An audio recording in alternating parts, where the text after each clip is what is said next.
endurance. So maraming klase ng conditioning. Ang tanong, in this sport, ano dapat ang conditioning nyo sa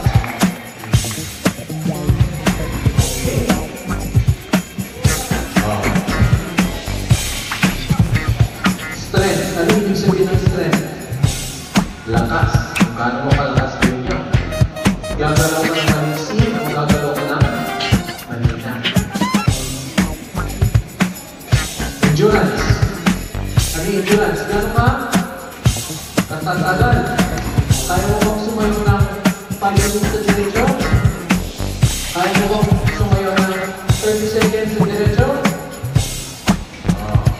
That's your endurance. Yung ba? Ilan po yung society natin yun? Just for the information.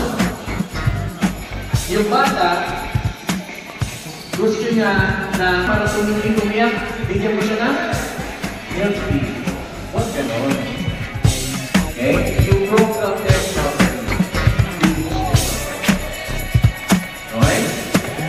Now, today's class is supposed to be endurance. Tomorrow is for power and muscular. And the last part should be more of agility test. Okay? On the third day. Now, during an exercise, tayo ba nag-exercise?